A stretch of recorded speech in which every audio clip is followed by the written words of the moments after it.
theater, so you have to have props, right? So, just like Maurice. How many of you ever heard of Belvedere? Belvedere. Nobody?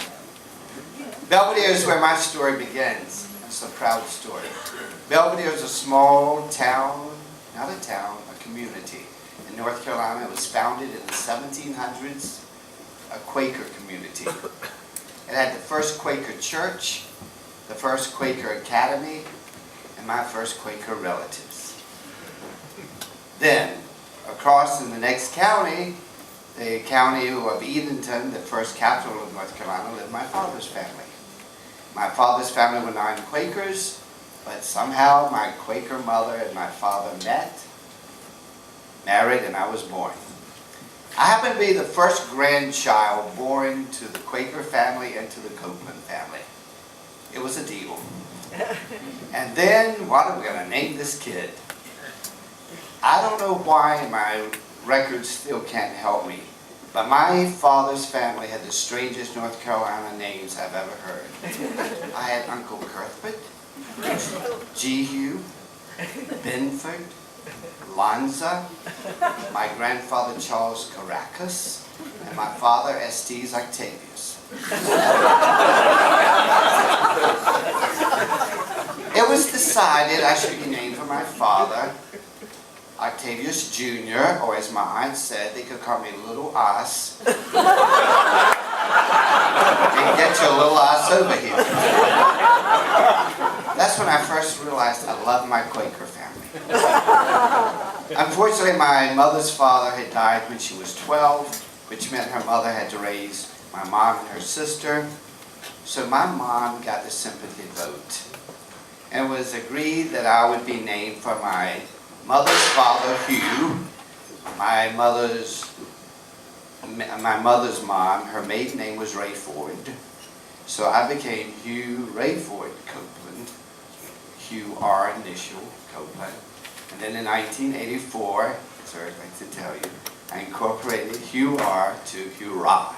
So Hurrah is legitimate and my good Quaker name. So my grandmother was the Quaker force that kept me going. When she graduated from Guilford College at 16, the Quaker college, she taught school. And in 1917, married ladies were not allowed to teach. In North Carolina. So after that first year of teaching, she married my grandfather, and no longer able to teach, she taught piano in the home. That's when I would sit for hours and listen to her play the piano. I loved it. So I thought, well, I'm going to do this. I was certainly going to play the piano, so I took lessons from another teacher. But my goodness, I just made those little notes and those little chords. I wasn't playing like grandmother. I'd say that's when we had our first come to Jesus meeting. She sat me down and taught me one of my first early lessons in life. If you're going to make something beautiful, you really have to start where it's not so pretty. I had no idea what she meant. But if you're going to make it beautiful, you got to start at the base. She used all sorts of examples. So I remember that. And my grandmother always made me walk to church with her when we could ride. Why are we walking to church? Because you need time to think and you need time to count your blessings. So we walked to church. We thought and we did count our blessings.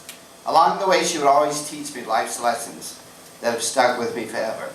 One of the earliest things she would say, if you want to be happy, do you want to be happy? Yeah.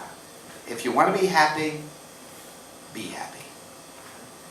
Always remember joy. It's a little word, but it's one of the most important. Keep it close to your heart. But don't go looking for joy. You have to create joy. Okay?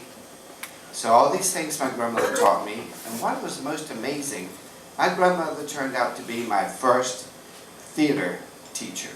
She gave me the insight to how magical theater could be. Every Saturday afternoon, Flora Hurdle and my grandmother, believe it or not, after she would get married, my grandfather, she became Lily White. Lily White and Thelma Hurdle would sit on the back porch and act out all of their Sunday school lessons they had to teach the next day. And that was magical for me.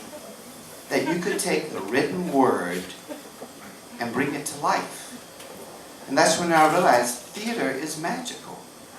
And my grandmother, with her Quaker tenacity and simple life of be happy, want to be happy, and always be kind to each other. She was the grandmother who taught me to inspire, to keep going with theater. Believe it or not, that little village of Belvedere, North Carolina, there's still a Quaker community. I learned the joy of theater, I learned life's lessons, and I learned to love my Quaker grandmother. And that's my story.